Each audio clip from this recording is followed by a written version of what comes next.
What's up, guys? What's up, chat? What's up, fam? How we doing? Super, the lights are yours.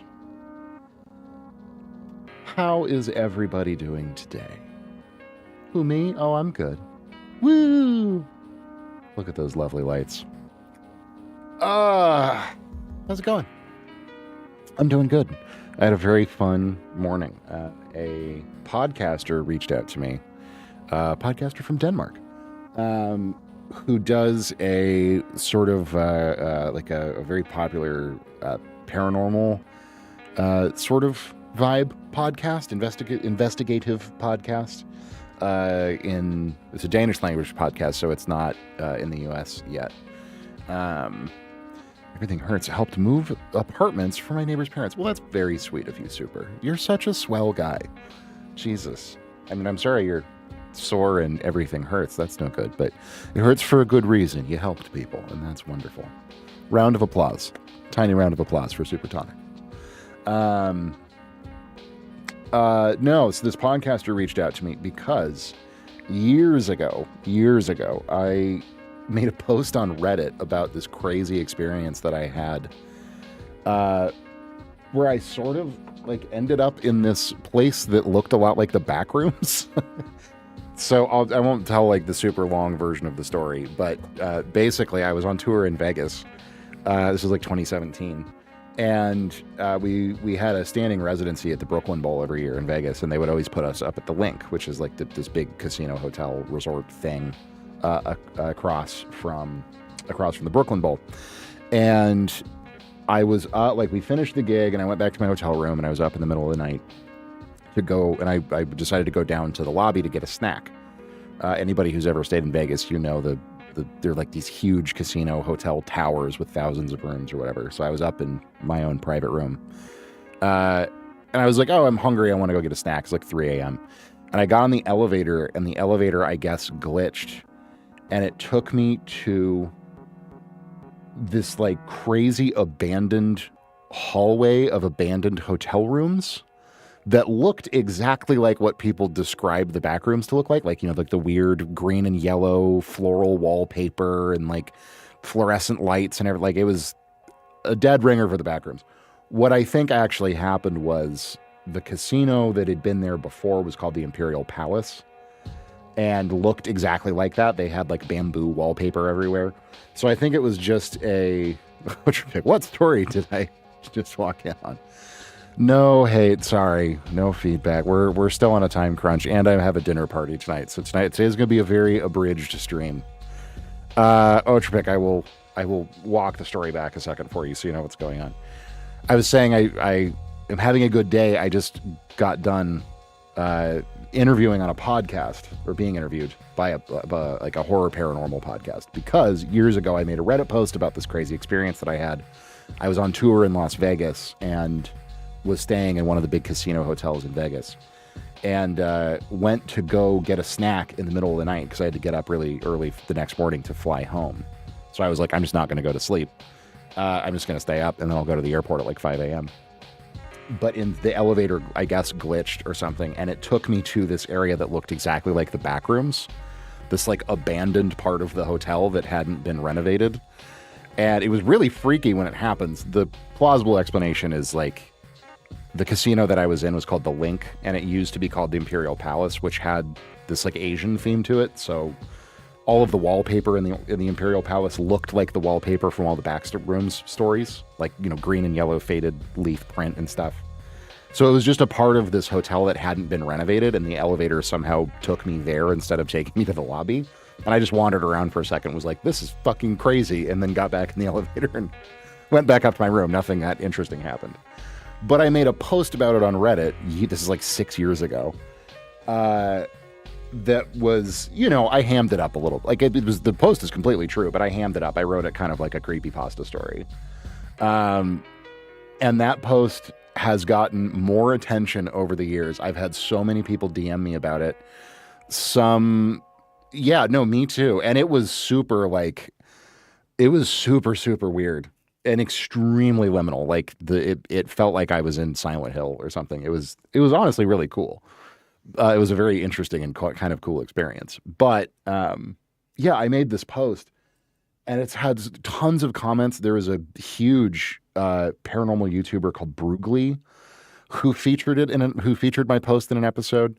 And a couple of days ago, this woman, this podcaster who has, apparently it's a very popular podcast, Danish language podcast. She's in Copenhagen. She messaged me and she's like, I'm doing an episode on the Backrooms and I read this post. Is there any way I could talk to you? And I was like, sure, I'll do an interview. And so I read the post for her and then she just asked me some questions about it and we talked about it for a little bit. I was super freaking out. It was crazy. It was super, super, super spooky. Like in the moment I was fucking terrified, but in hindsight, like I'm like, yeah, it's pretty clear exactly what happened here. I don't think it was anything actually like, I don't think it was the actual Backrooms, but yeah, it was certainly very interesting. I've had a couple of interesting, weird experiences like that. Lost more of my precious hair. No, I didn't. It's fine. I need a haircut very badly. It's very disorganized. There you go. See, there's hair. Oh, in that moment, you were saying I look balder than I did earlier this week. I'm like, no, I don't. I'm balding very slowly. Yeah, no, it was freaky. It was super freaky, but it was neat. It was fun. And it was just neat to have somebody like, hey, can you come on a podcast and like tell this, what was the podcast called? So it's Danish language. It is called, I will not even attempt to pronounce it. So it's all in Danish. Although we actually ended up, she was a super sweet gal. We actually got along very, very well, and I might help her. She was like, I want to do an English language version, and it sounds like it's a pretty successful podcast. So here, I'm finding the that is the name of the podcast. Oh, are we in ads? Oh no.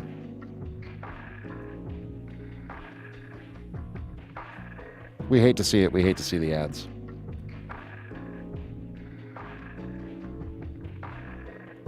Well, we'll vibe for a second. We'll vamp. We're just vamping. Let me know when you're back from ads. Right, Pack. Yay. Otrapik, are you Danish? Do you speak? Because the whole thing is in Danish. I think she's going to have somebody translate the way that I read the story, or like translate her interview with me, and just have somebody do a Danish voiceover instead. I don't know. I don't know if she's going to do my portion in English or not. But if you speak Danish, then awesome. You'll love it, I'm sure. But it would be a very cool project. We ended up talking for quite a bit long. Like I did the story and we did the interview, and then we talked for like a half an hour. No, I don't. We actually talked a little bit about AI, and she was staunch about never ever using it. So I don't think she'll do that. I don't know. We'll see. But anyways, it would be a very fun project. Because she was talking about, she does like a lot of sound design stuff with it. It sounds very interesting. So who knows? Maybe we'll get a horror podcast to work on and write some stuff and do some sound design for it. But oh no, I'm so sorry.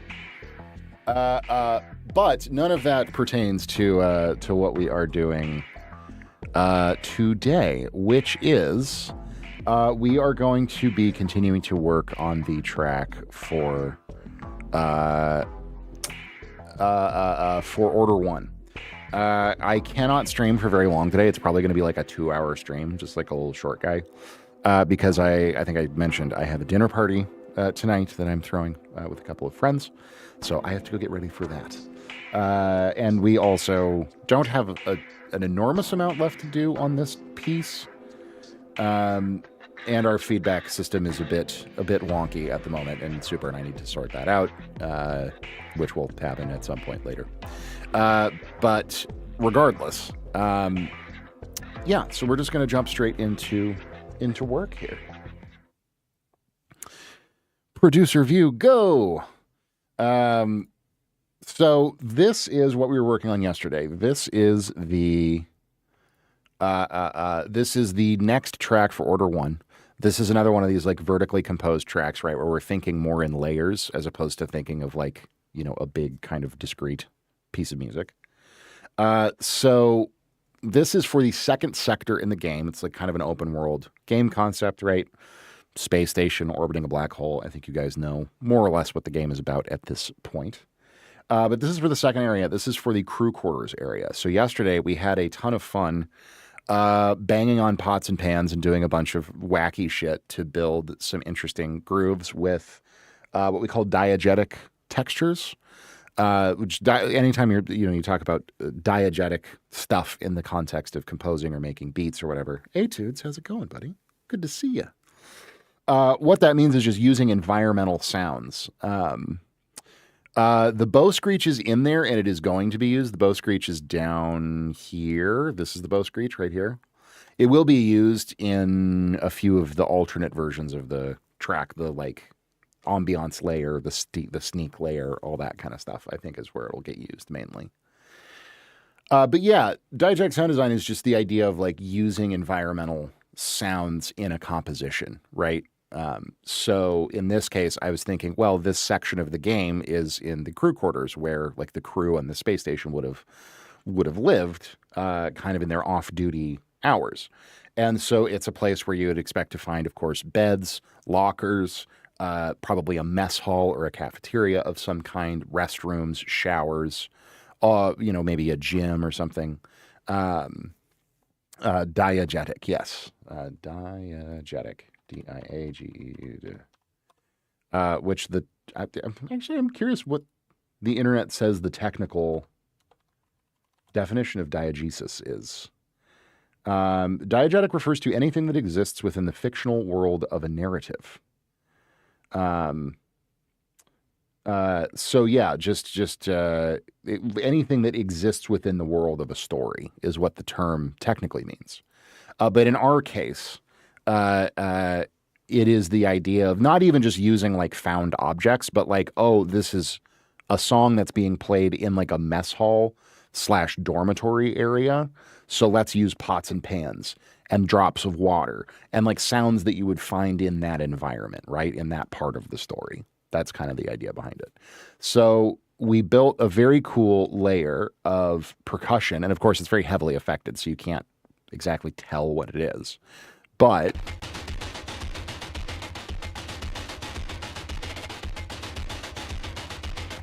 that is a whole groove layer that is built out of like banging on a wok, banging boots together, a whole bunch of stuff like that, hitting a sheet pan, all things you would find in crew quarters.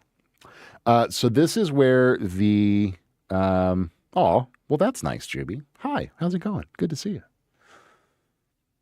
How we doing? So that is kind of one of the core root bases of the track as of right now. But here we'll just listen to what we have so far. Today is going to be focused on mostly just polishing. This is going to be the combat version. So it's going to be focused on finishing this up into like a full proper piece, which it's almost there. It's really close. It just needs like some polishing, transition type stuff. And then we will be working on the exploration, sneak, and escape versions of the track, which will come together pretty quickly. I'm very excited to work on the explore version as just like a soundscape thing.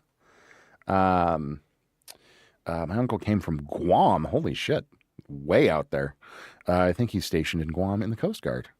Neat. That's cool. Yeah, Guam is way out there. Way middle of nowhere. Anyways, let's listen to what we have so far on this piece.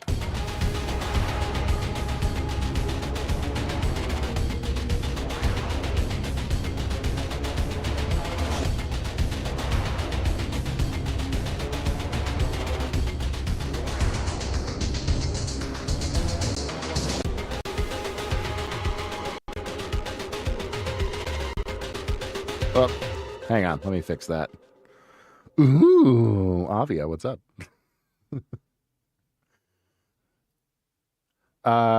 We'll take it from here.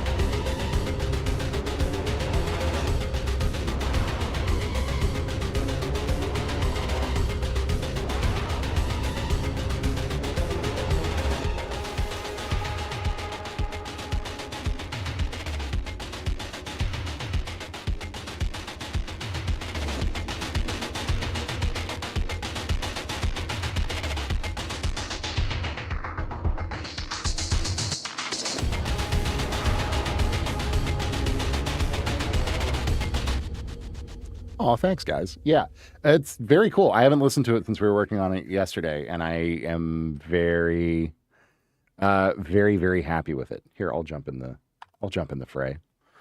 Keep in mind, guys, just chat, say anything in chat, and it'll respawn your little dude. It's secretly just a way for me to get you guys to chat more because it helps the Twitch thing think that I'm cool and show me to more people. It's a secret ploy to just, chat, keep talking. Always keep talking. So you can keep responding and winning the game, right? And you can do this too. You can go emote, and then you pick an emote, like I'm gonna be toast. And then you can go boom, and it changes your emote. Isn't that pretty cool? And if you get lucky and get the sword, then you just automatically win. The sword or the bow, completely OP and wins every single time. And Stream Elements is the reigning champion. Stream Elements is totally correct. We don't know why. Anyway, so yeah, overall, very cool track. I'm happy with where it's at the moment, but it needs a significant amount of polish here.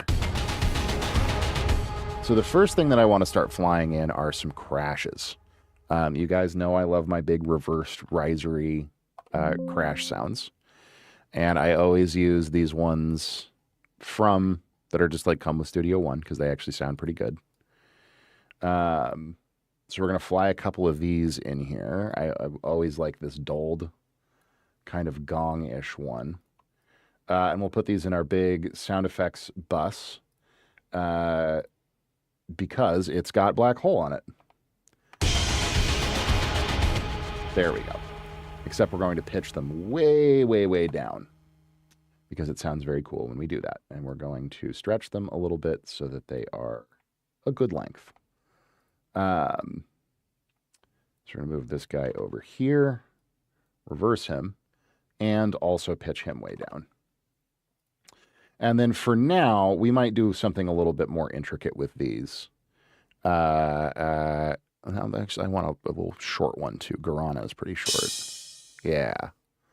Like that, and we'll just put that kind of in the middle here. We also have some really interesting, Jake, the lead dev on the game, was in here with us yesterday. He might pop back in today, I'm not sure.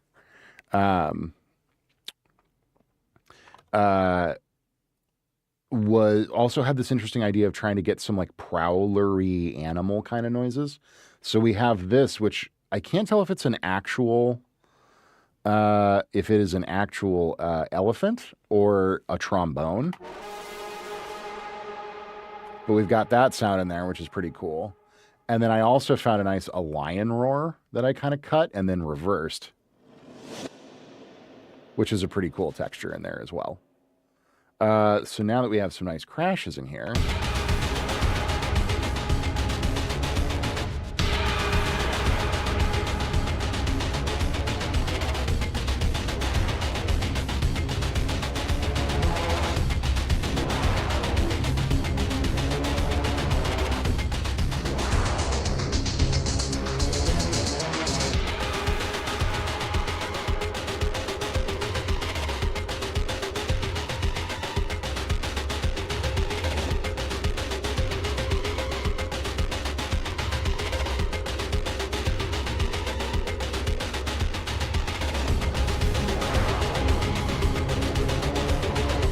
cool. Yeah, the animal sounds are pretty neat. So we're going to fly that over to there. And this over to here. Again, we might do a little bit with pitches and stuff on these crashes just to change them up a little bit, but I just want to get them in there kind of as placeholders for now. And then we'll kind of put this, sprinkle this throughout as well. Like so.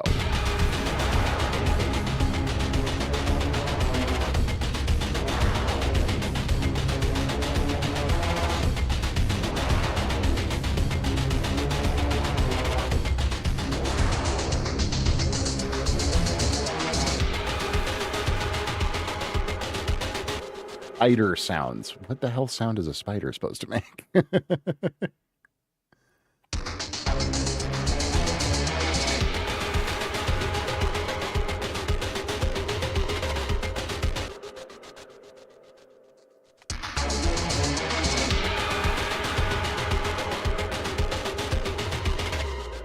Yeah, I guess spiders could hiss. Sure, why not?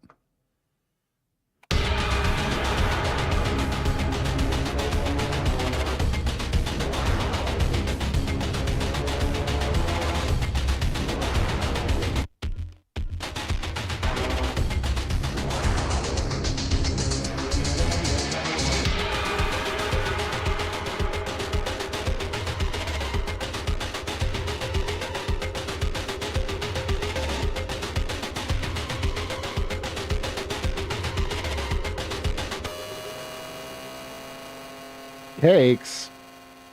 Cakes set the world record for the longest voice chat Discord stream ever. Cakes, you were live in voice chat for 24 hours. I feel like that wasn't intentional. But I thought it was very funny. No, yeah, you're fine. I don't care. I just thought I got on because I saw you in, and then you were in all during stream yesterday, and I was like, well, why is Cakes just hanging out in voice chat alone? He should be in stream. And then like 11 o'clock last night, I went to bed, and I was like, he's still in there. I was gonna say something, but then when I got up this morning, I was like, okay, I think I know what's going on here. I think a window was forgotten. A window was forgotten about. Well, so it also kind of cracked me up because I will be doing a subathon at some point, probably pretty soon. And I'm going to be probably asking for opinions on what I should do for a subathon. But I will probably end up being live for like 3 days straight at some point here. Here's my ideas for a subathon. For one sub, I will do one fast pass on anything you send me on drums or bass or keys or guitar. For 5 subs, I will or for one sub I'll master your song. For 5 subs, maybe, or to give like 10 gifted, I'll mix your track for you. And I'll just basically start and be like, as many people build up in queue, I will do as many of them as I possibly can. No revisions, but yeah, because like I could, if somebody just sends me a track and they're just like, do whatever on bass, like I can do that in 5 to 10 minutes. I won't have time to edit it or anything, but it'd at least be something for people. That's my idea for a subathon. It would be pretty exhausting, but it would be a lot of fun. And then of course do feedback and a bunch of other stuff. But no, and then when I need to go sleep, I would just put together a playlist of like courses that I've taught and Nomadic Bard videos. Yeah, and then yeah, for bits, a drum, jam on something. We could do some song requests. We could do a bunch of different stuff. But I am thinking about a subathon. Probably do some cooking. I don't know. Play some VR.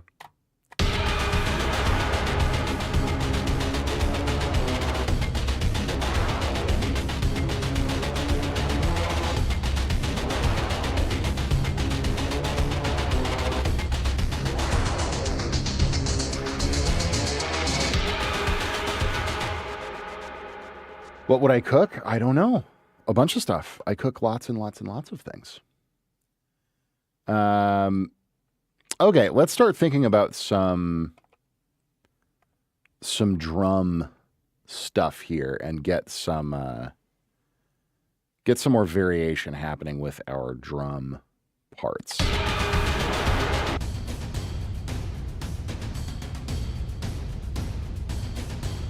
So first of all, let's get a good arrangement going with our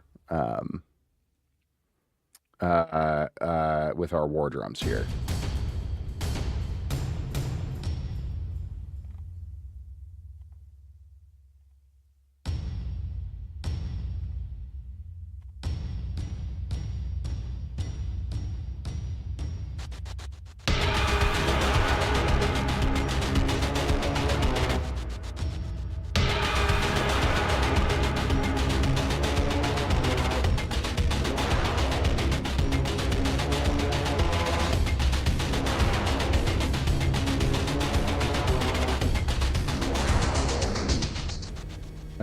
Go up to like probably this.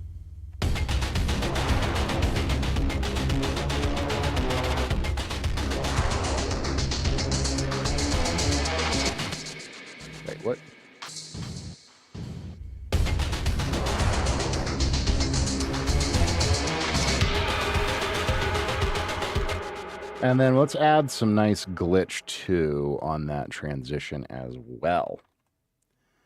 Let's do something really, really fucking crazy here. Hang on. Woo, toast dance. We love it.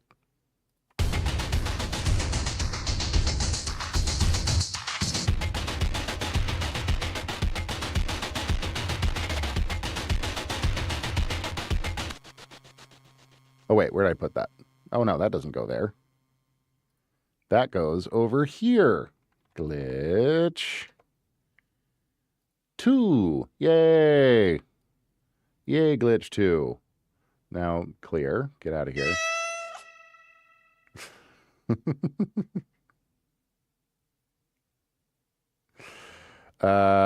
We just need to build a fresh pattern here. We want 4 beats. Subdivisions of 4 is fine. We don't need to do anything super fancy here. We're going to go full-on shuffle, 8th and 16th.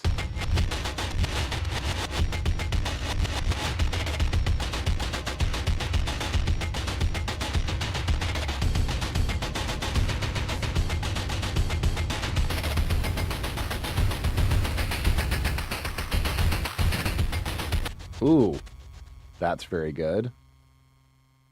We like that. And then we'll do like a nice 30-second repeat chop. No decay, even. Maybe like so.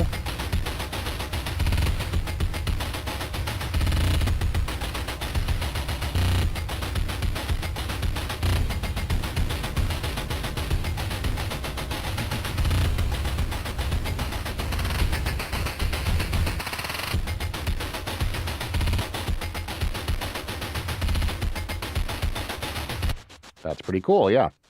So now let's go ahead and automate our bypass here. Roller coaster, we are working on order 1. Yeah, glitch is the way. It is the way, the truth, and the light. None shall know good glitch production. Something, Bible quote something.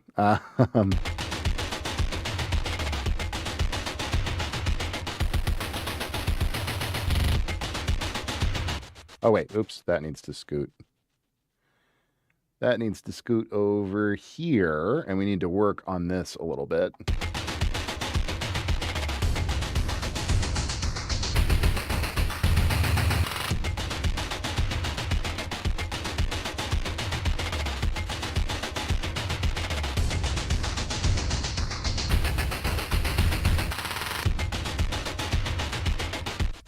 Yeah! Oh, that sounds sick.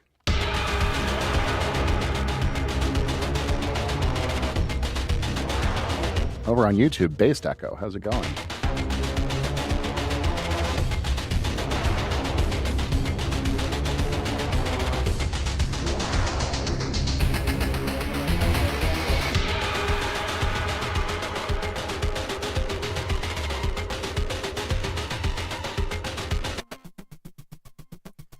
So I want this ARP sequence pattern here to be quite a bit more prominent because I want something like brighter and edgier.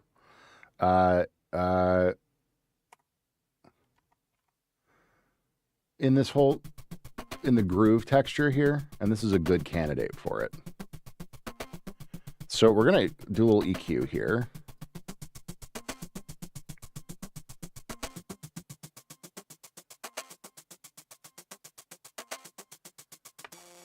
Buried Bones over on YouTube. 9 Inch Nails kind of stuff. Yeah, for sure. Absolutely. This is for a horror stealth action VR game. I want Abbey Road Saturator. Yes, I do. Get that nice, crazy. Yeah, perfect.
Is YouTube popping off right now?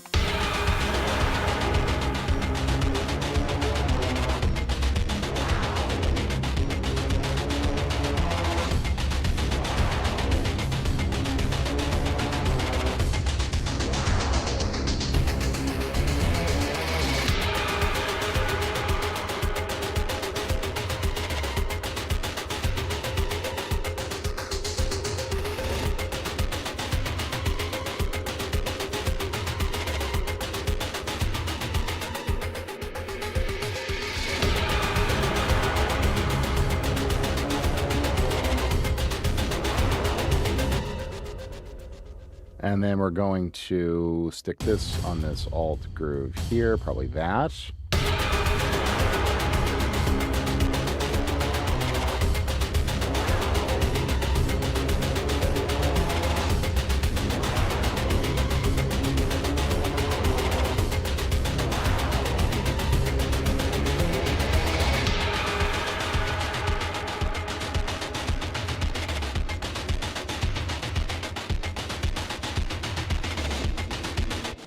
Well, that view is new, Juby. That's new as of this week. I'm not sure if you've been in much to see it, but yes, this is my hilarious GoPro over the head. Awesome view. Part of the game will this be? This is combat for the second area in the game, which is the crew quarters region of the map. That's okay. It's a good thing that you can't be here and instead have to go like make money and be cool. Is that a real drum set? Buried Bones on YouTube. Sort of. It's an electronic drum set. It is a Roland VAD 506, but I use it to in conjunction with a library called Superior Drummer 3. So I play it exactly like a real drum set, and it sounds exactly like a real drum set, but it can do lots and lots of things that a real drum set can't because it's all based in MIDI. So it can kind of magically become any drum set you can imagine, but it's Roland. It's one of the kind of the high-end flagship Roland kits. So it's very sensitive and responds in all kinds of different ways, and like doesn't just track what I hit, but like where I hit each drum and cymbal, like physically, and it triggers all different sounds based on all of that. So it plays very much like a real kit. It's very cool. I use it all the time.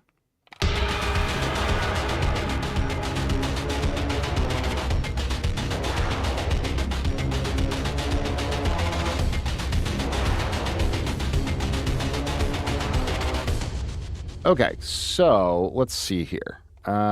We want to, I'm going to drag this over here. We're going to clean a couple of things up real quick.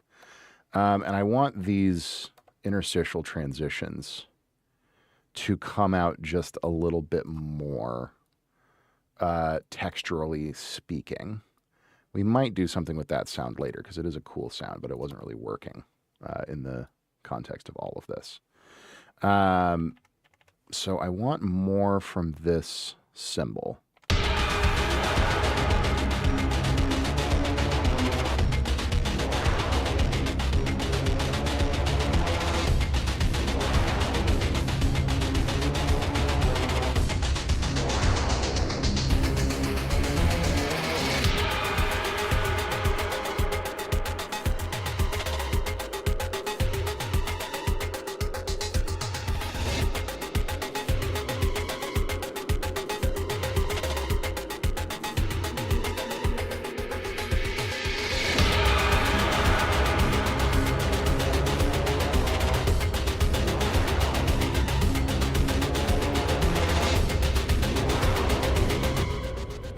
Okay, that's all sounding pretty dang good. What we're going to do is we're going to merge these. Oh, and it did exactly what I wanted it to do. Thank you. Thank you, thing.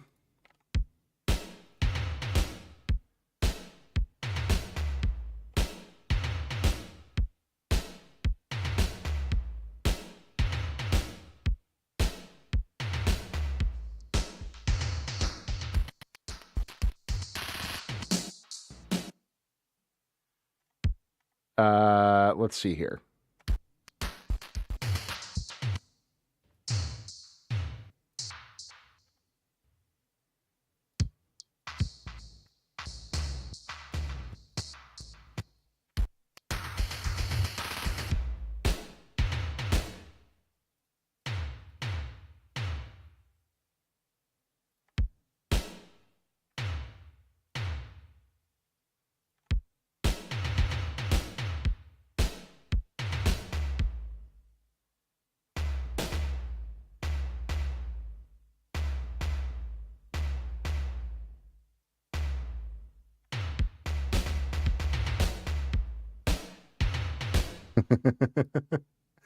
This is what's giving us kind of these. There, I'll do battle with you, Juby.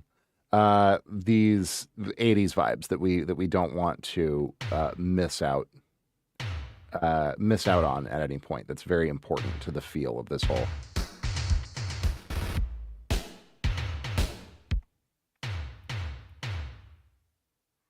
Ba-ba-ba-ba-ba-ba, like that.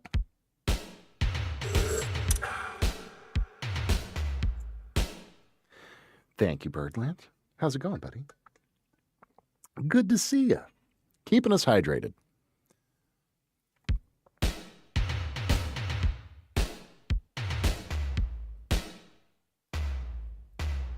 So I'm just kind of doing random little fills and textures here. Right? You guys always hear me talk about how important evolution is in keeping people's ears engaged. These are all little subtle things that really help to accomplish that.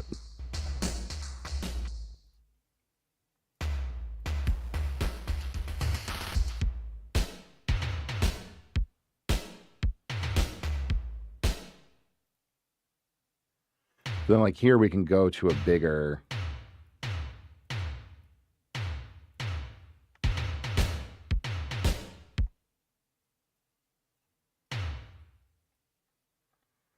Okay, sick and tired of my mom. I'll meet someone the first time. That's very annoying and disheartening, Juby. I'm sorry.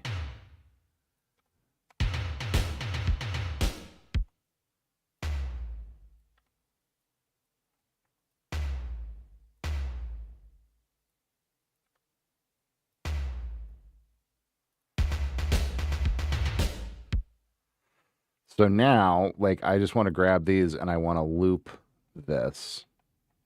Well, we're going to get rid of up to here, first of all. So get rid of these, and then this is going to be our new pattern that we do here. So grab those, grab those, loop it on out.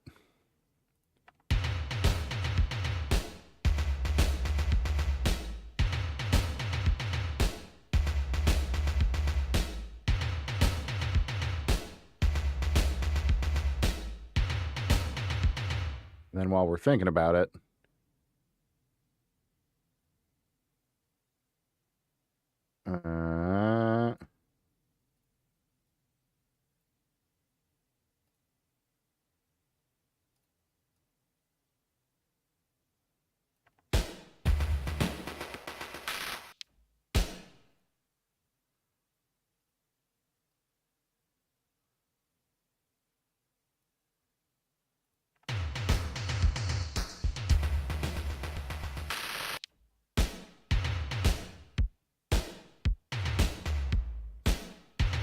cool. Okay, that's going to do a lot.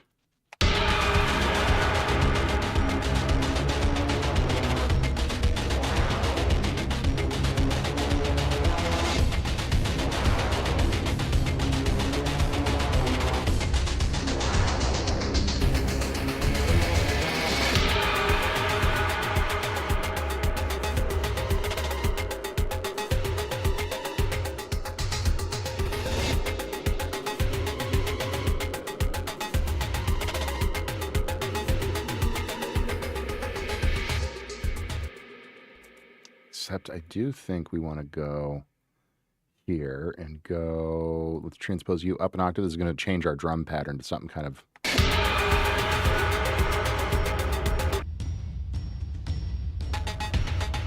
Yeah, that's cool.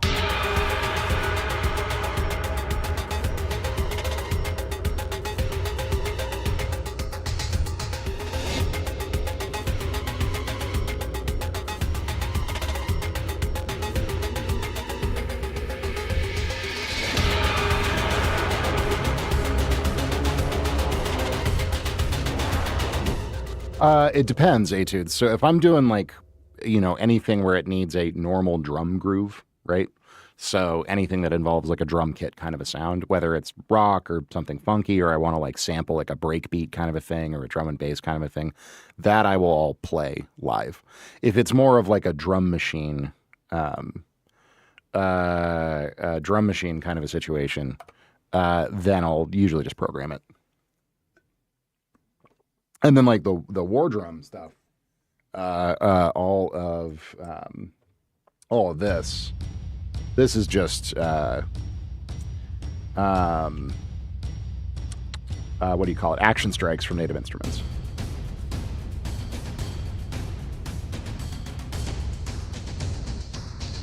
What's up, Tony? How's it going?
I'm actually kind of tempted here to do an additional layer, a little bit of a more traditional kind of a groove. Let's play around with that for a second. Yeah, that's a great. I use that sound all the time. It's kind of one of my little hidden gems. Y'all are rude. Oh no, Tony, my chat's not rude. My chat's full of lovely people. If they're being rude to you, you let me know, and I'll bonk them on the head with a, I don't know, something. Yeah, let's pull up Superior Drummer and let's just play around for a second. With what do we want to use? Yeah, the classic library, and then we'll just go like the probably Yamaha has some nice. These are some toms we can make feel kind of 80s, especially if we compress the snot out of this thing.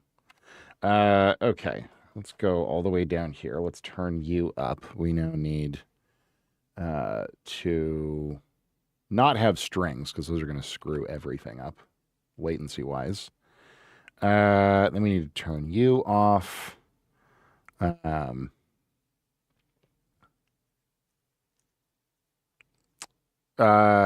Wait, what's happening? Somebody's getting flagged by AutoMod?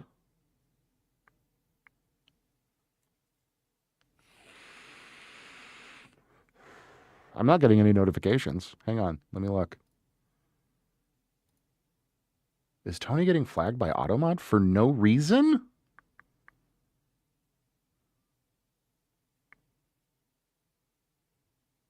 I'm investigating. It's not giving me any indication of that. I hope not. If it is, I'm sorry. I don't know what the problem is. That's super weird. Oh, we also need that. I forgot. I forgot to pull that up. Yeah, I don't know. Let me know what's... Check Discord? Okay.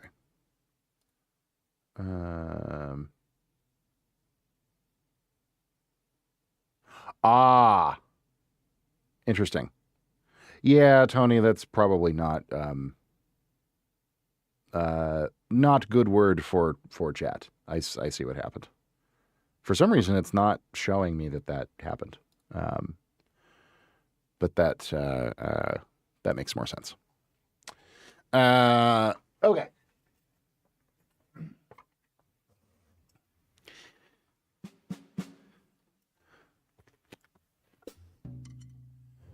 Hang on.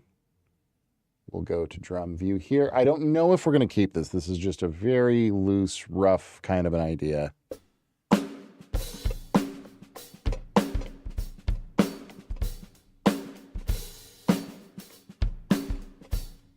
That's what this song needs. Some jazz.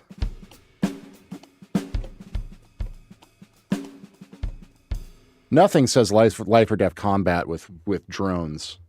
Like a nice jazzy swing drum groove. No, we're just gonna try this for 2 seconds. It might work, it might not.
No, probably not that.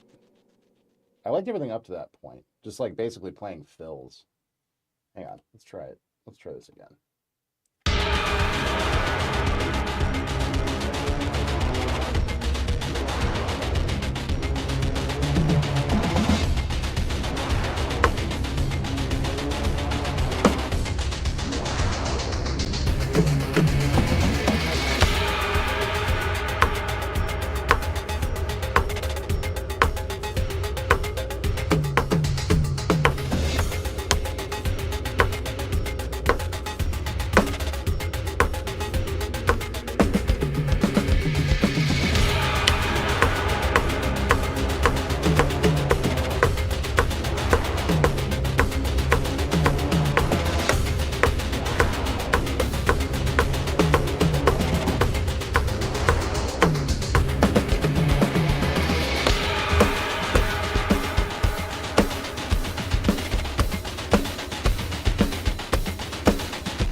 That's actually pretty cool.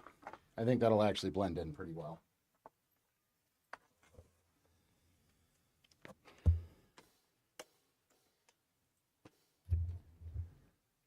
Let's quantize that first of all. And then let's hear this.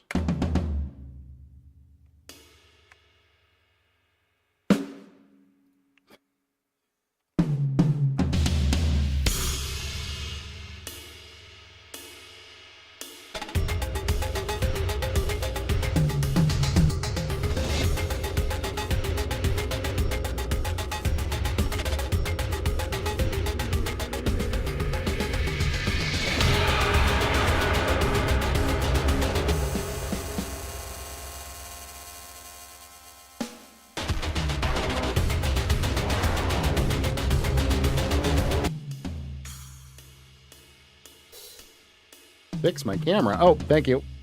Zoop.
Actually, let's try Premier Toms.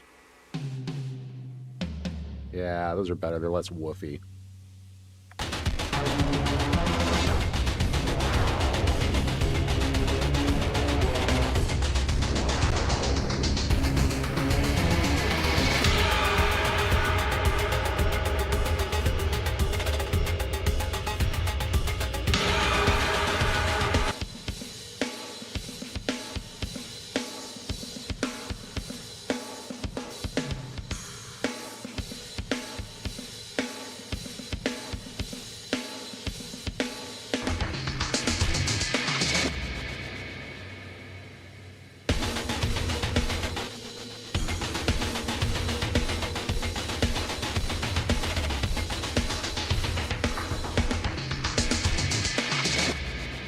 Hey, Ravage, how's it going, buddy? Good to see you.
And then I'm going to pull the kick drum out of the drum machine and out of the whole groove bus so that we can really have it be nice and present.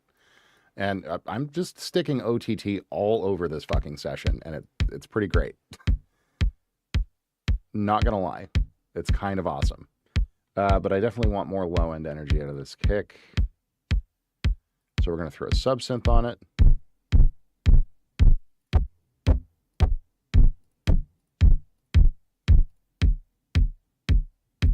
Yeah, there we go. Yeah.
Sick. Okay. What I want to do now, first of all, who is hissing oh so badly? Probably you. It is you. Get out of here. We don't want that. Let's see. I think this is pretty damn close to being exactly where it needs to be.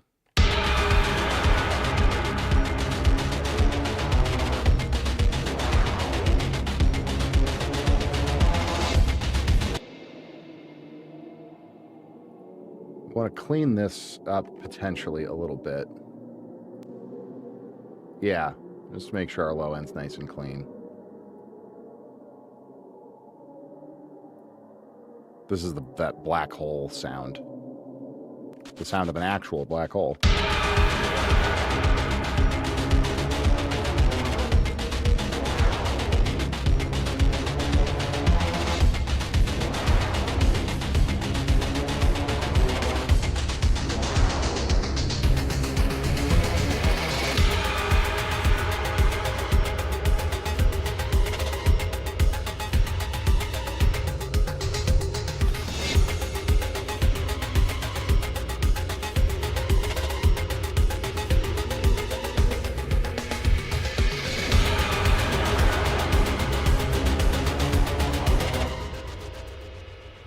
Then let's work on this drums sound just a little. I want it rattier. More distorted.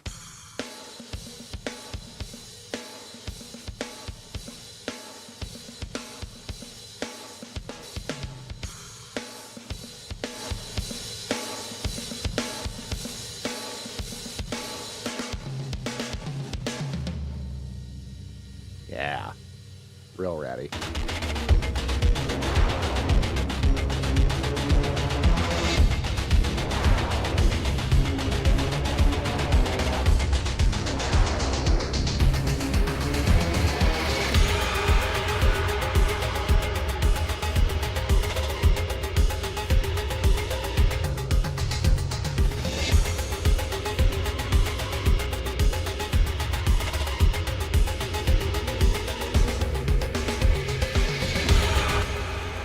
I think both are good, and I kind of do both. I look at it less as one or the other, and I look at it more as, I'm doing more creative mixing as I produce, and then as the production kind of gets finished, then I move more into technical mixing, which is kind of where I'm at now. So I'm dealing more with like volume automation and stuff like that. Ruben, how's it going, buddy? Good to see you.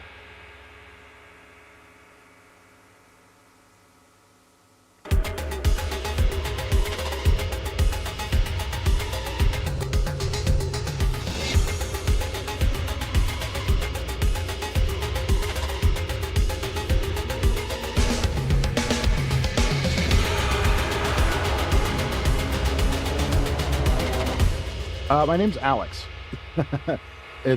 People think it's me saying like, a Nathan Scott, not the Nathan Scott, but a Nathan Scott. No, my name's Alex. But my fancy composer name is a Nathan Scott. Like Alex Nathan Scott.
No worries, Super.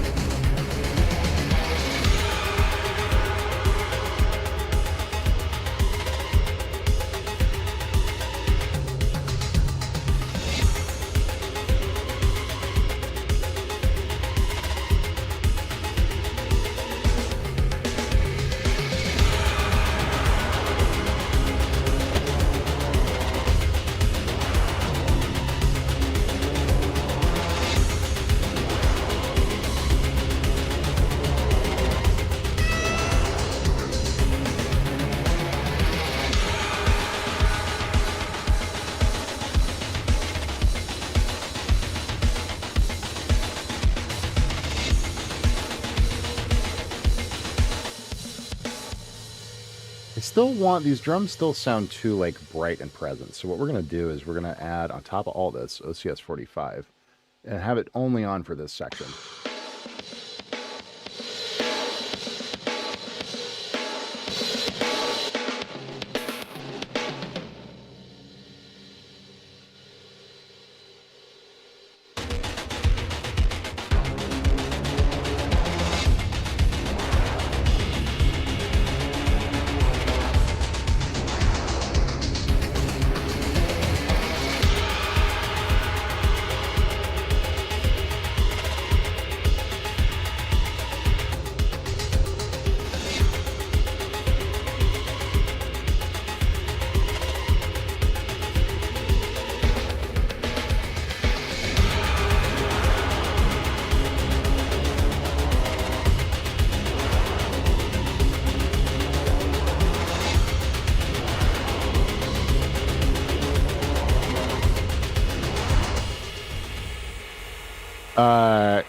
The overhead cam is new as of this week. Yeah, it is a GoPro mounted onto the back of my chair. It's pretty slick. This sounds like a job for multiband compression. So Juby, I have 1, 2, 3, 4, 5, 6, 7, 8 instances of OTT on this session.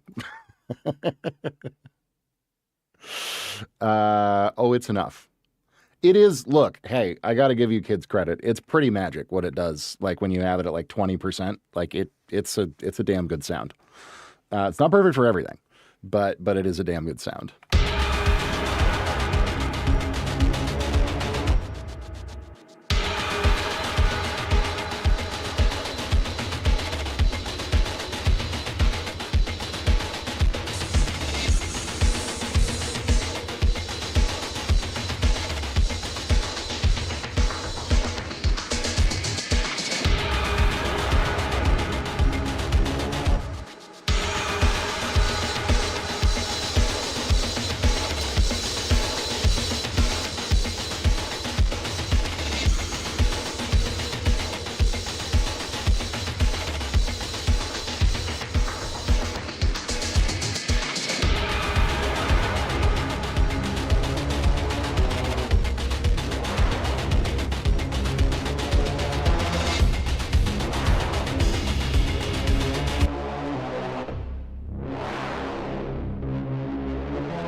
Such a lovely bass sound, but I do want it to be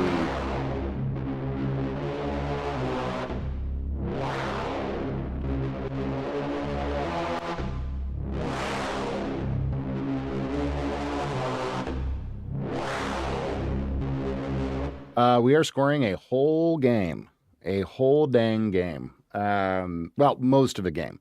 We're co-composing for this game with Pavel Blaschuk, who did Witcher 3, EVE Online, Dying Light, Dead Island 1 and 2, a bunch of stuff. He's great. He will be handling like the main theme and a couple other things. And then I'm handling a lot of the like the rest of, all like the combat tracks and the exploration ambiance stuff and kind of everything else. Yeah, originally I was going to be the main composer. But the dev team successfully got their Kickstarter funded. So they have always wanted Pavel to be like the lead composer on the game.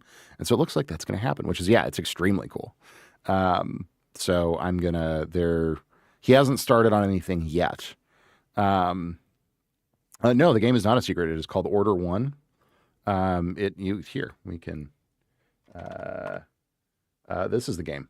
You can go check it out and back it. It is a horror stealth action VR title.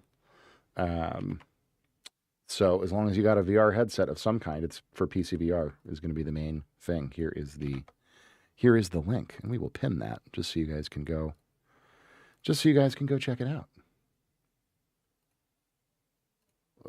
Zoop. But yeah, it's a very, very cool vibe.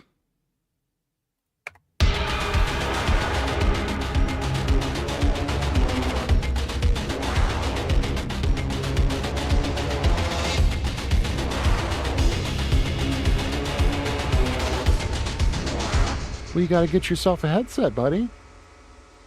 VR is the shit, man. We love VR. Hang on. You need to be red. You need to clean some shit up here. So what we really need to do is go and grab the three of you, and then our sound effects buses, and our groove bus and the drum kit, and turn all of this down. Gain staging, guys. I always talk about how important headroom is, and we're pushing it.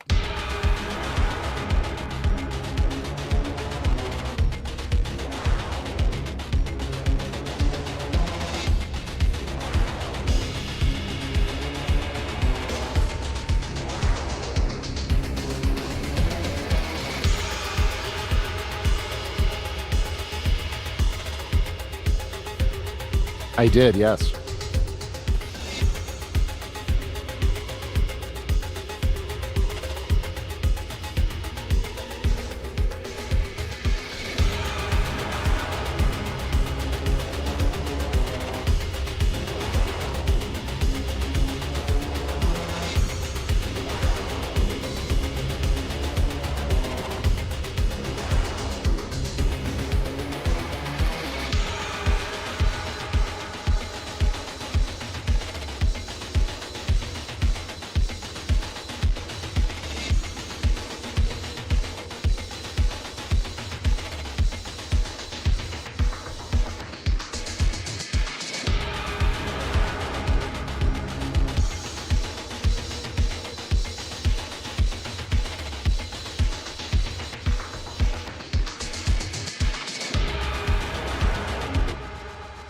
Yes, it's a very dumb problem. Yes, the bubble kind of mathematically has to pop at some point, and yes, excuse me, I do think things will get better at a certain point. Maybe that's me being optimistic, but they kind of have to, because the path all of that is on at this point is so ridiculously, wildly unsustainable. And the definition of the word unsustainable, funnily enough, it's hard. It's weird to figure it out. It does mean that it can't be sustained, right? So kind of inherently, I don't know.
The really interesting thing is that ChatGPT is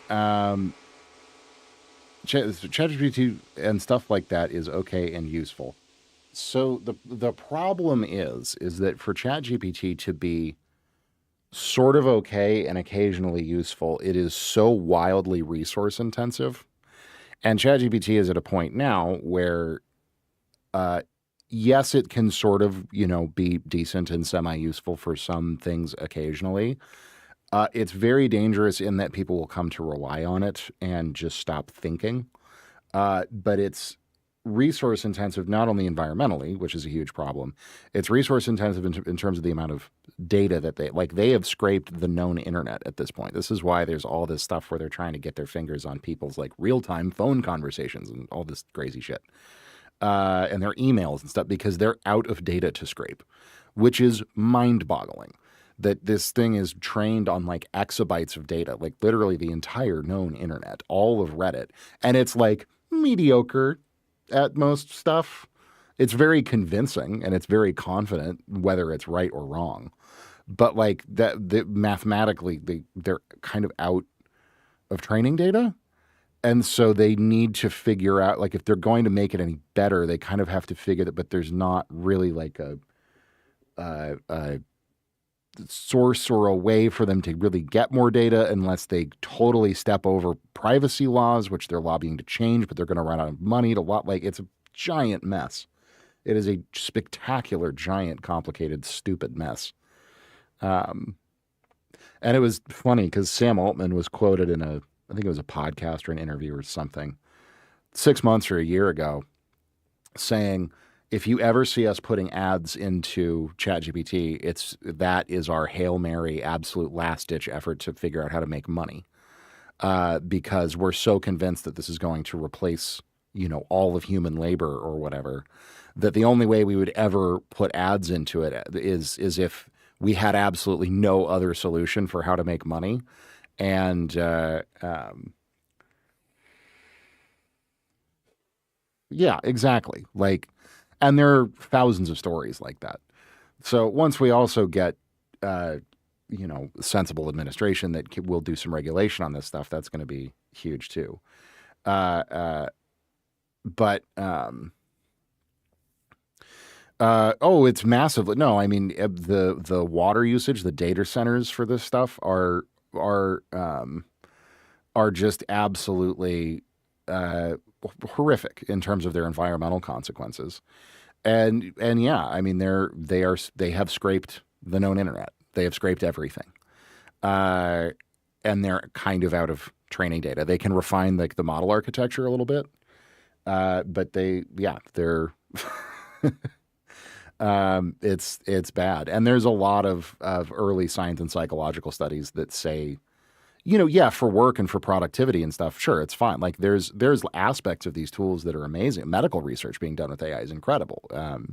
Lots of sort of sciencey research stuff, cosmology, building models of the unit. Like it's great. It's a pattern recognition machine. It's amazing for finding things in patterns or in data sets that humans would not be able to find. It's a godsend for that. But people like using it as a therapist is extremely dangerous. There's a reason people go to medical school for years to get doctorates to go be therapists, because it's like very, very hard and very complicated. And it can be very dangerous if you try to act in that way without knowing what you're doing. Therapists are trained uh, extensively and go through years and years of schooling to know what they do. ChatGPT has not. ChatGPT doesn't even have a concept of what it's talking about. It's just predicting the next most likely word in a sequence. It's a very fancy machine that's all it does. Uh, and so when people are trying to date it, have like deep therapy conversations, ask it for complex life advice, financial advice, all this kind of stuff, it becomes extremely, extremely dangerous, because it has no concept of what it is talking about. And this stuff is proven out hugely, not even with like the therapy is an interesting example. Um, but uh, on the economics end, you would think, oh, it's great at pattern recognition. Well, we should feed it the stock market. And you can use it as like a stock trading bot and it'll be able to do the stock market really well. It's actually significantly worse than experienced day traders at trading stocks because it has no context for anything. It's just trying to predict the pattern. And it turns out mathematically that's great for some things and nearly impossible for other things. So it's a big mess. And it's not, that's like the thing with Sam Altman where he's like, oh, if you ever see us putting ads into this, it's because we're absolutely as desperate as we could possibly be. Think about it. This company, people claim, OpenAI, they claim it is $1 trillion company, right? Is their like valuation. They haven't had an IPO yet. They were a nonprofit, for Christ's sake. That's been a mess. But they claim they're $1 trillion corporation. They've had hundreds of billions of dollars of investment given to them. And yet if you look at their ledger, they are burning $1 billion a month. They're predicting they're going to need another $100 to $200 billion by 2029 just to build out what they want to build out in terms of data centers. So they're going to need an additional $5 to $10 billion a month on top of what they've already gotten to just burn and throw away to build out infrastructure. All of that at the same time that they're giving away their product for free. Well, they've tried a couple of things to try to monetize ChatGPT. First, they tried to integrate it into Shopify so that you could buy things, I guess, by talking to ChatGPT. Well, that didn't work, and there were a ton of regulatory and financial concerns. Then they tried Sora 2, which was basically a TikTok clone, and their pitch for Sora was anyone can deepfake anyone doing anything without their consent or permission. And in order to join the app, you have to scan your head and in order to like get access to the service. Which immediately resulted in just everyone making disgusting memes of Sam Altman, doing crazy shit, and now has mostly died and made absolutely zero money. And so now finally they're going to put ads and shit. Like, if this thing were worth $1 trillion and were so financially viable, how are they burning $1 billion a month and projecting to burn $6 billion a month before they could ever even become solvent, while somehow not, like, in order for them to make profit and return money to their investors, they would need to be charging thousands of dollars a month for people to access ChatGPT. Just throw the ethical concerns aside, throw the environmental concerns aside, all of it, regulation, who cares? Just in order to become solvent as a company, they would need to be charging thousands of dollars a month. So there's such a massive revenue gap there that there's no, like, it is, again, unsustainable. It defines the word unsustainable.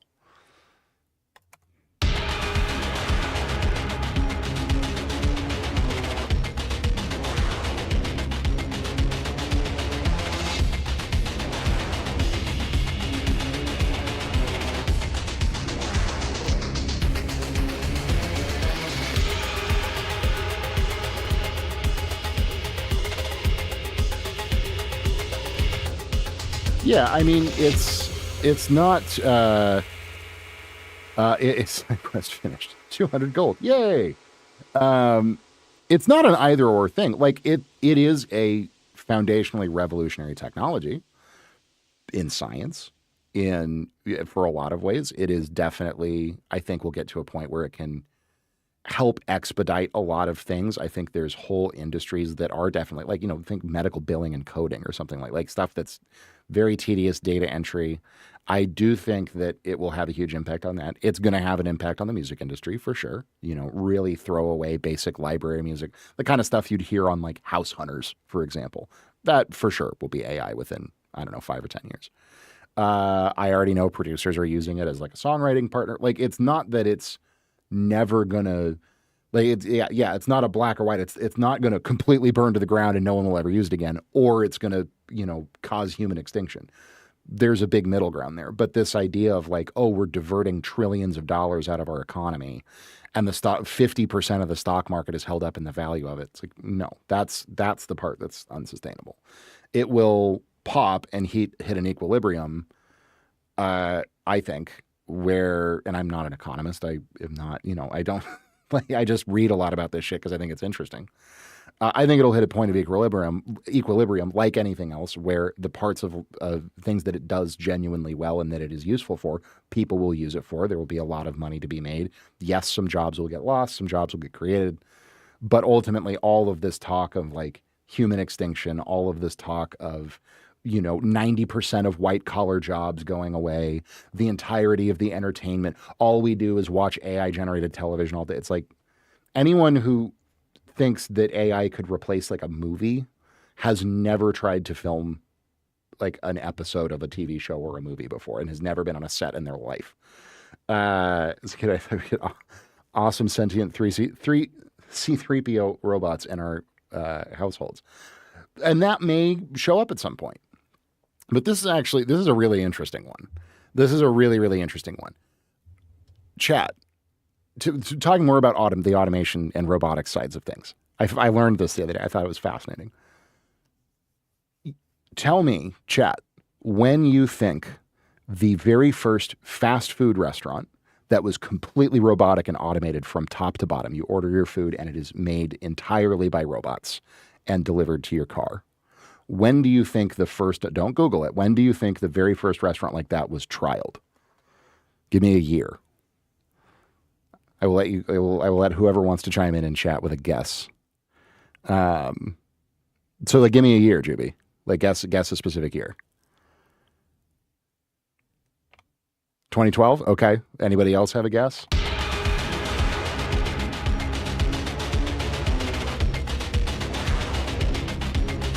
$1990. 1966. There was a chain of a very small chain. It was 3 locations on Long Island. It's good for creating brain rot movie content. You can't create in a genre. Yeah, exactly. Yeah, 1966. I can't remember the name of it, but it was 3 locations on Long Island, and it was completely. It wasn't AI, but it was completely mechanical. It was robotics.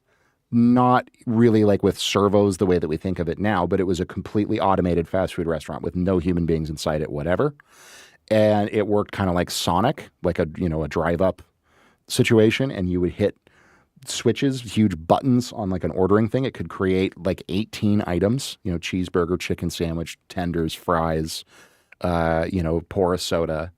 And it would come out on a conveyor belt and be delivered to your car. It was completely automated, completely mechanical from top to bottom. My point in saying that is that it's like self-driving cars. Elon Musk has been saying we're going to have fully autonomous vehicles in 12 months for like 15 years. If there is an industry on earth that would want to completely automate their production process, it's fast food. The whole point of fast food is faster, cheaper, faster, cheaper, faster, cheaper, faster, cheaper. And so they've been trialing. We've had the robotics that could do fast food from top to bottom. It doesn't even need AI. AI doesn't matter. AI doesn't because what we call AI isn't even really AI. It's like a set of neural net and machine learning based architectures that all do kind of different things. Like we have diffusion models that create images. We have LLMs, large language models that predict language and text. We have synthesis models for music and for text to speech. None of those have a whole lot of bearing on the robotics ends of things, but they're related technologies in terms of labor replacement, right? So, of course, McDonald's, it's way cheaper for McDonald's to have an automated machine that can flip burgers because they can buy it once and then it'll run for however long, and they don't have to give it benefits. They don't have to pay it a salary. Of course, they would be incentivized to do that. They've been trying for 50 years, since the 80s. And then again, the first one was built in 1966. Back then, they shut it down because it was too expensive to maintain. But we've had robotics that could do all of these jobs for decades and decades and decades. The reason that they don't, and the reason that we still have checkout clerks in supermarkets, and it's, turned into a thing where, yeah, you have a couple of self-checkout lanes. They're very popular. You also still have a huge row of human, checkout clerks and baggers. And same thing, fast food restaurants are completely run by people. They're assisted by certain automated devices and timers and things. But there is just kind of an undefinable human element of knowing right when to flip the burger because it's a little cold in here today, and and the grill's kind of on the fritz, and I know that section of the grill is colder because I've been standing behind it for 9 hours, so I'm not going to put burgers over there. And well, this person doesn't want onions on their thing, and and humans are fallible, but there's all these weird little, every single minute of a task like that is an edge case, right? You think, yeah, burger flip, 3 minutes, done, put on bun. It's way more complex than that, even when it doesn't look that much more complex. So that same principle carries over into the AI side of things, I think, very directly for what do you call it? For work that involves your brain, non-manual labor, we'll call it that. Which is why if you talk to any programmer, they're like, yeah, you can use Claude to like vibe code some boilerplate stuff, but actually assembling like a secure and functional program still has to very much be done by humans. Very, very much. And likely will always have to be done by humans based on the model architectures that we have now because of how they work mathematically, blah, blah, blah, blah, blah, But I did think that one was really, really interesting that the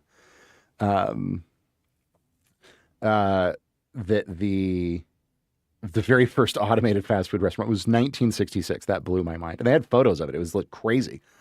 Giant like automaton room of incredibly complicated things. And apparently even worked okay. It was just very expensive and complicated. And so it wasn't viable.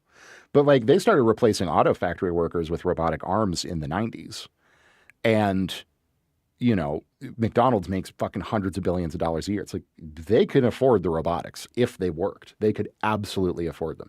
A high schooler at this point can build a robotic arm that could do pretty much anything that you would need to do in a McDonald's easily for a couple $100s. It's not that it's expensive, and it's not that it's complicated to program, and it's not that you need AI. It's that it doesn't do a good job and kind of can't.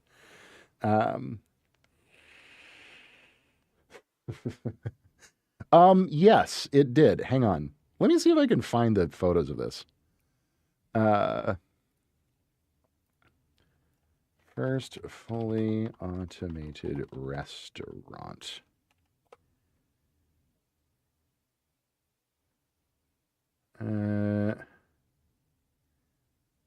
Let's see here. Sushi conveyors. No. Where was it? Let me try to find this article. Of course, now I can't find it because there's a bunch. Apparently, one that is, of course, now they're trying it again. Is launching in California, so all the articles are about that. Cali Express in Pasadena. Yeah, this is soaking up all of the results. I'll find it later. I'll post it on the Discord. Sushi conveyors don't count. No, not really.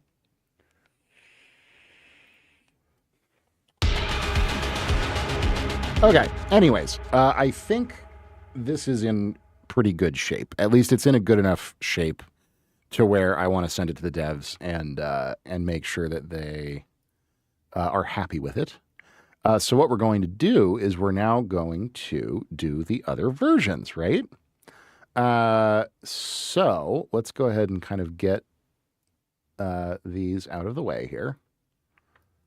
And we're going to copy this out when this is going to be our four versions here.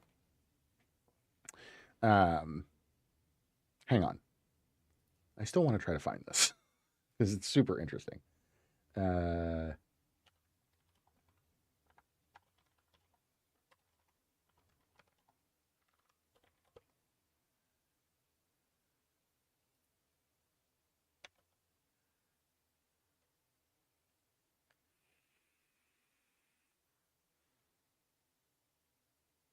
Oh, I'm sorry. It was in Minneapolis. Jay's Brookdale Restaurant in Minneapolis, Minnesota, became the first fully automated restaurant in the United States, powered by the AM Fare system. The system featured a computer in 1966, computer-driven order and billing system that launched refrigerated items on a 4-minute journey through a fully automated kitchen. Let me see if I can look at this. I don't know why I thought it was in Long Island. Because I wanted to see the inside of it.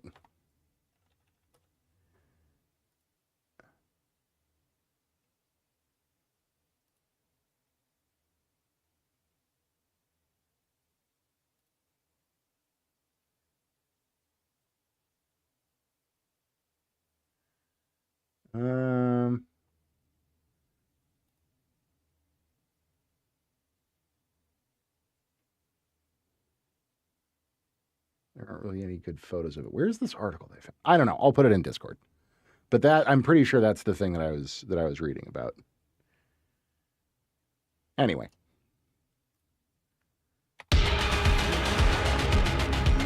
Okay. So let's think first about the Explore version here. That's the one I'm most excited with, and that's probably the one that because I need to get off stream here in about 20 minutes. So this is probably the one that we are going to what we're going to end with today. So we don't need that.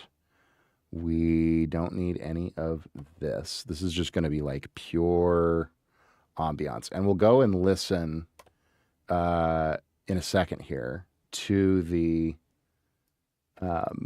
reference that we were given for this, which is a really, really, really cool reference. It's very distorted.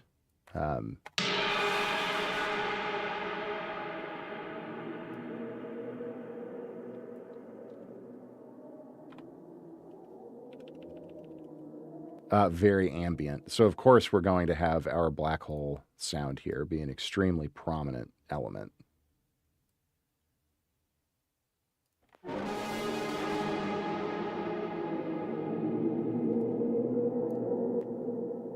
And these might be in there way in the distance.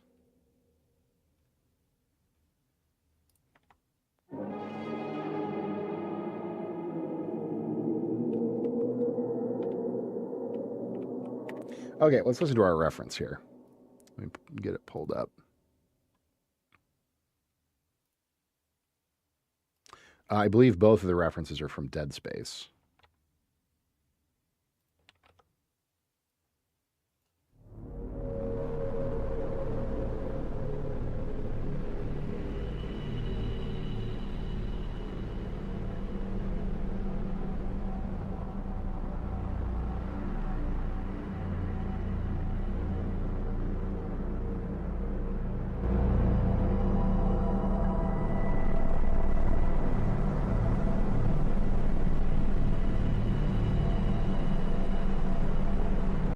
So we're going to have our, that's so fucking cool. So we're going to have our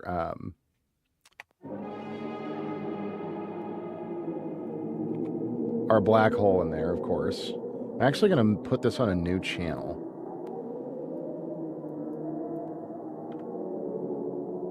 So that we can bump the volume a little bit, first of all. But also so that we can put a clipper on it. And we'll put Soul on it as well.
That is extremely cool. And then we're going to grab this really great Oberheim bass patch that we have.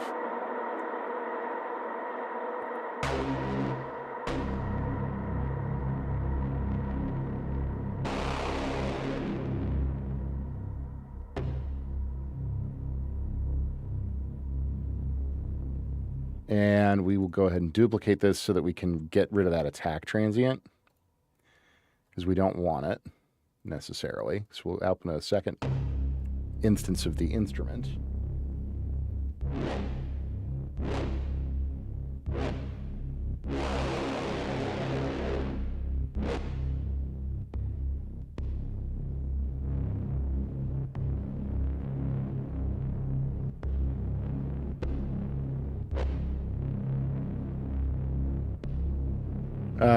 Okay, hang on. We need to...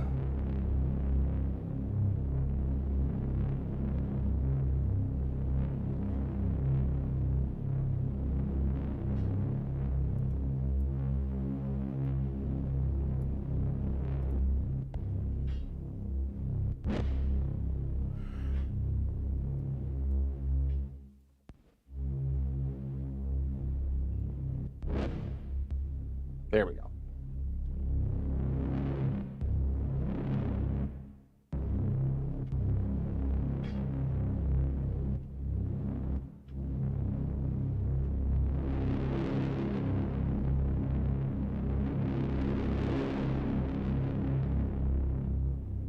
Yeah, so we're just going to have this, we're going to just hold one note and do some automation here. Oh, Zach, hey, how's it going? Sorry, I was looking away from Twitch for a second. As long as it had some reverberated sound and lots of low end. Yeah, for sure.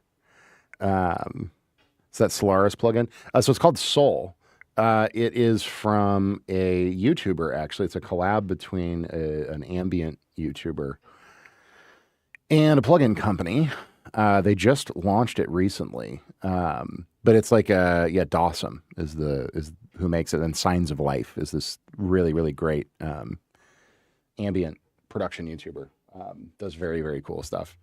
It's just like an insanely long ambient reverb with a granular delay. So it's got like sort of shimmer, pitch shifted granular delay stuff in it as well. It was really good. I wish that it was about 30 minutes shorter, but Mark did an excellent job with it. Good for him. I have not seen Iron Lung yet, but I'm very glad that Markiplier made it.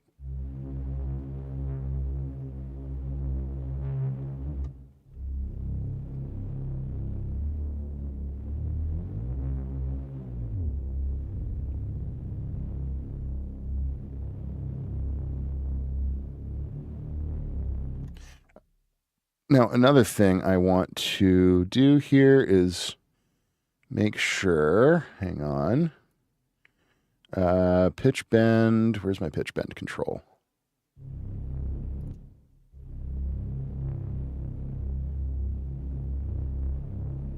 Pitch. Portamento, no. Master volume, no. Noise level, filter modulation, no. Not time. Where is the pitch bend?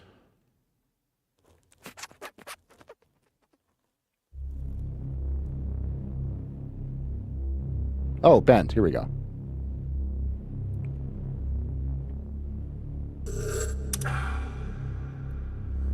Thanks, Birdland.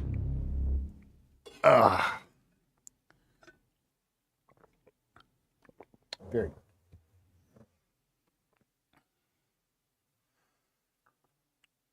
Okay, we should be good to go here. Let's make sure. God, it's so annoying that you can't see whether or not that's on anymore. No, I want the stupid little menu.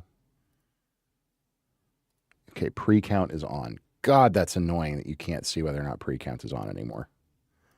I absolutely hate it. All right.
So we're going to back off the clipper here a little bit.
That's such a great fucking sound.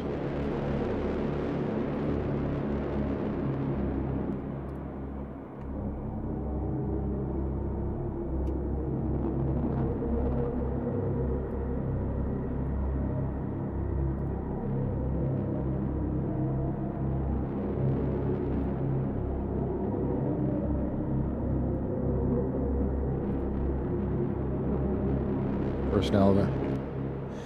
Reverse elephant, make it low. Bunch of octaves might be epic. Oh, for sure. Oh, absolutely. Yeah, no, we haven't even gotten into all that yet. But yeah, because we currently have one that's, let's put you at minus 24.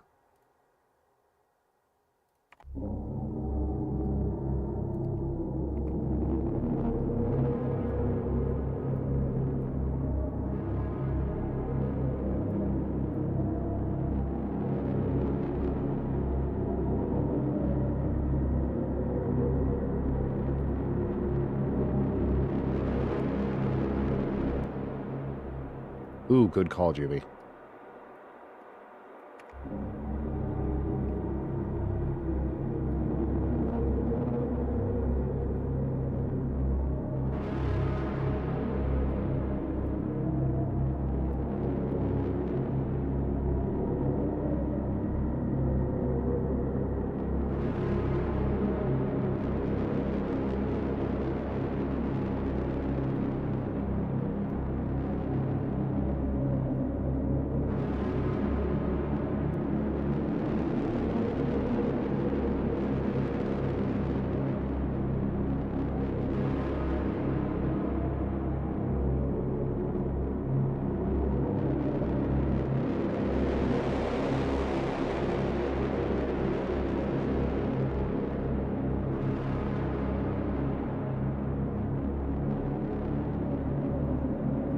In here, we're gonna clean these up a little bit here,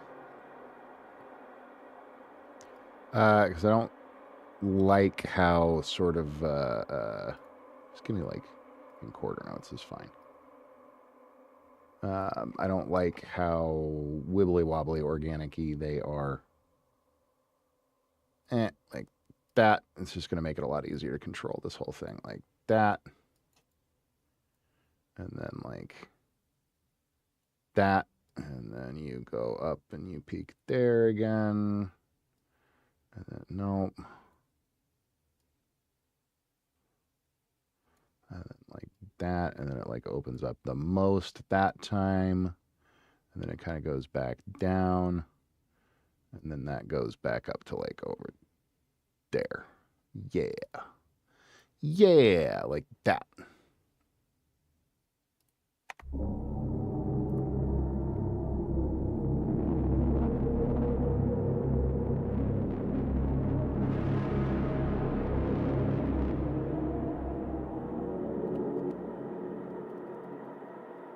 There we go.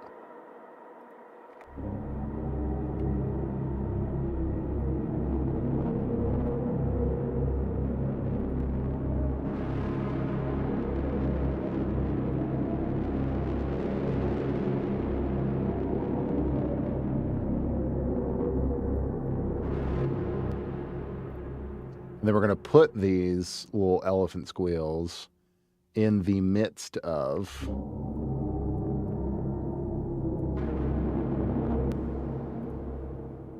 where this is.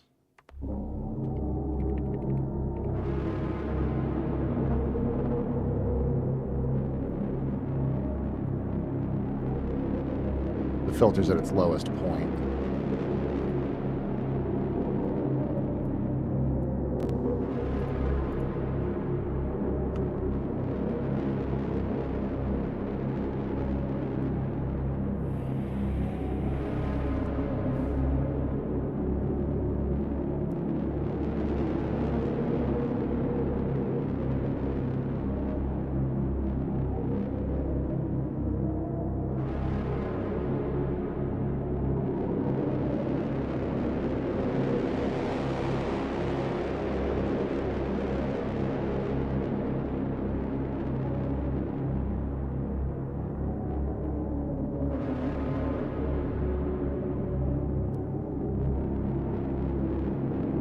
I have not, no.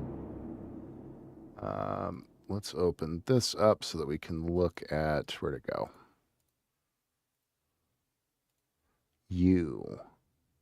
Yeah, just like that. And then we can have it like poke up by a half step. Very atonally, like so. Lovely.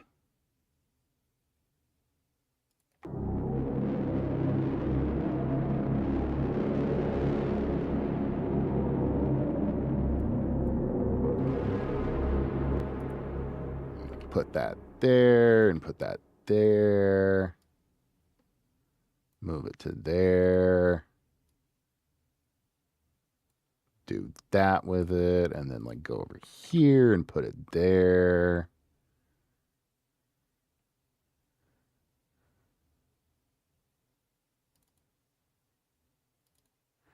And then put it over here. Yeah, that's cool. Okay, that's in good shape. So now we just need to add a few more of these squealy screechies.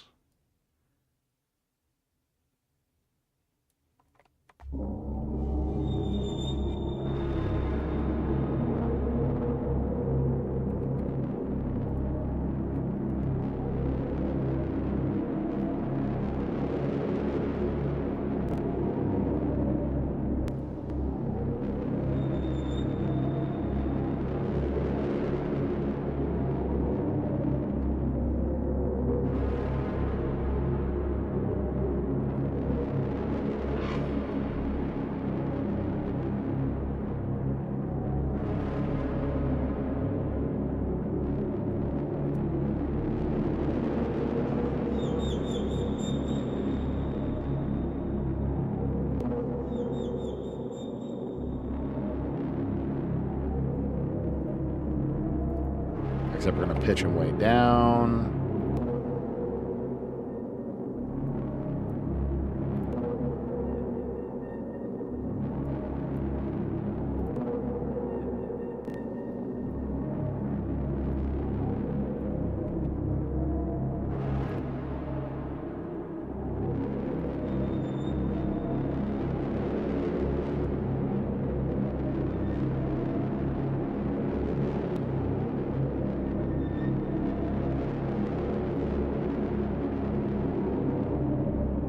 cool.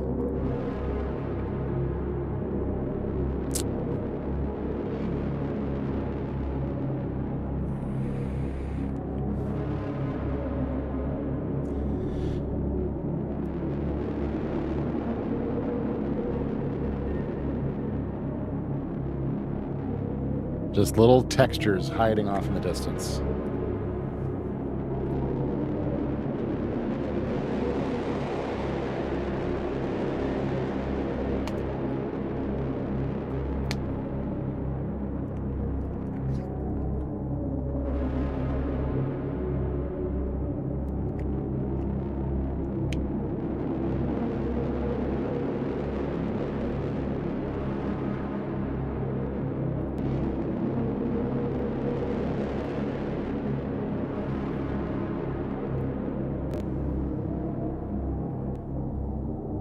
Great. That's all super nice.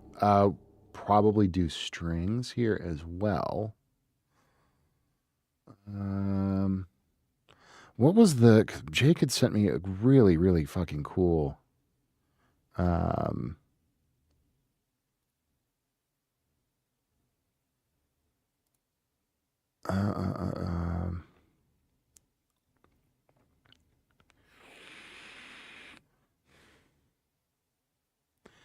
Hang on. I'm looking back in some DMs here for a second, because Jake had come up with a nice little melodic idea.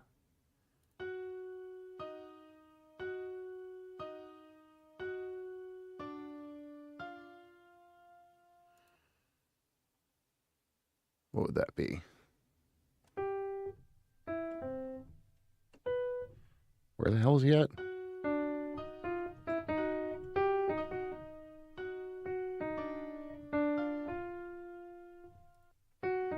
So we go.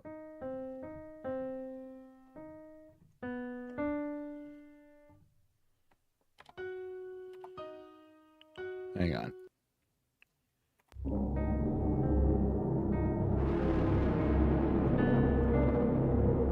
Yeah, that would totally work. We can do that on a violin. Just real quiet like in the background. Let's see here. Make you bigger. We're going to go... Got a slur.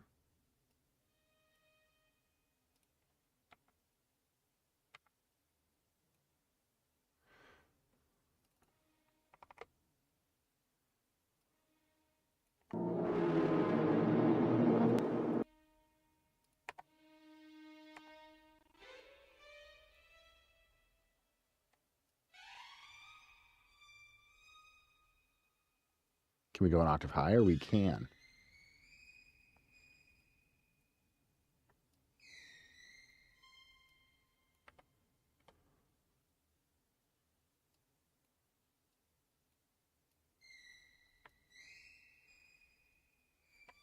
There we go.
The environment for this is... What's up, Jacqueline? Good to see you, buddy. Environment is crew quarters. So this is just like exploration ambiance for the crew quarters. Just kind of like randomly space this through here.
And we'll drag these out a little bit longer and have them sort of decrescendo.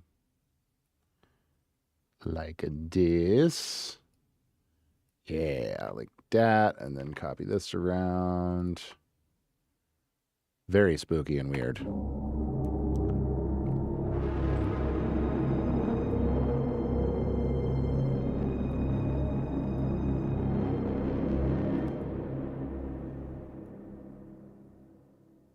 And then our bases down here.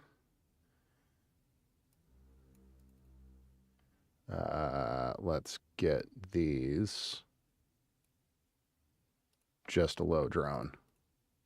Yep.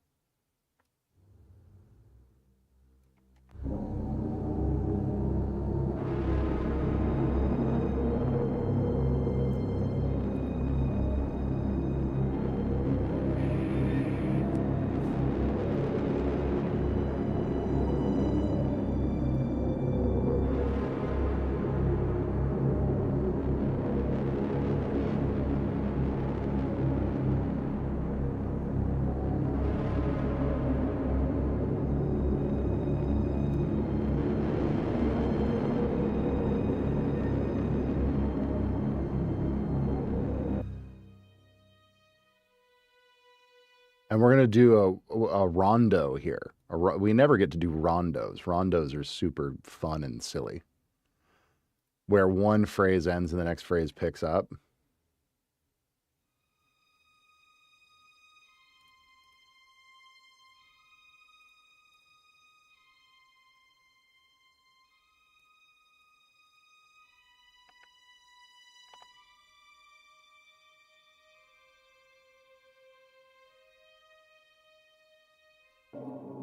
Yeah, that's cool. An octave lower.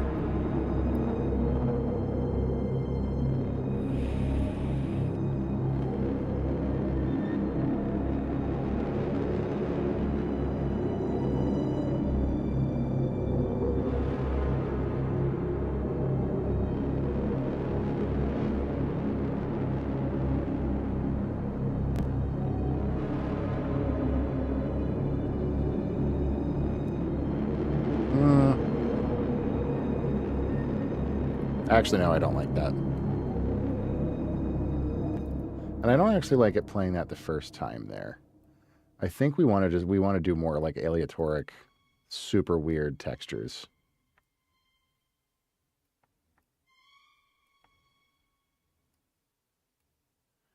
Like something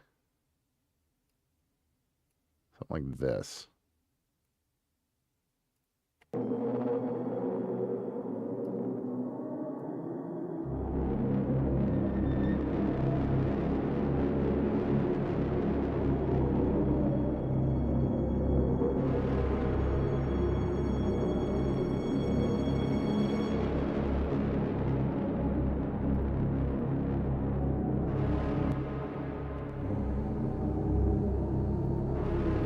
Yes, that's on the list, Juby, 100%.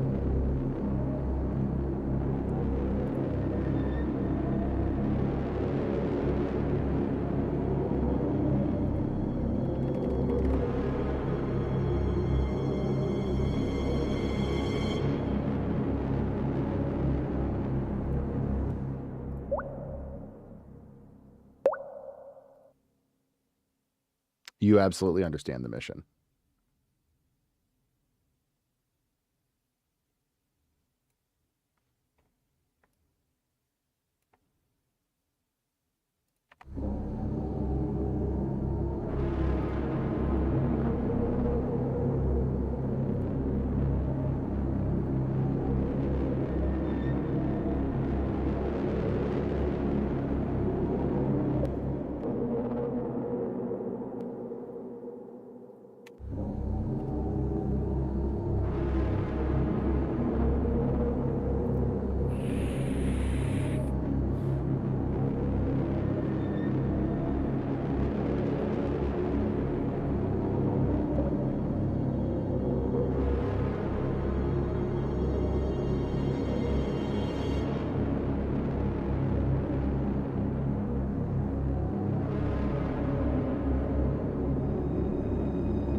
That's pretty damn good. I think that's pretty damn good for ambient exploration. And then we might, like, there might be a world in which it's going to be way too loud, but we just add like a very subtle...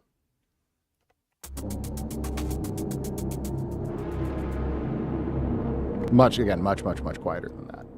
But some of that in there. Some of, what is it? This guy? Probably for like, you know, the escape and the sneak and all that stuff. But that...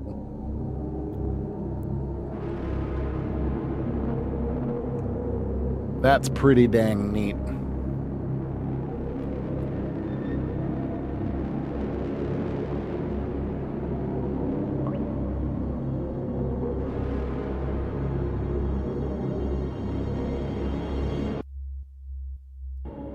Ooh, cool.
And then suddenly...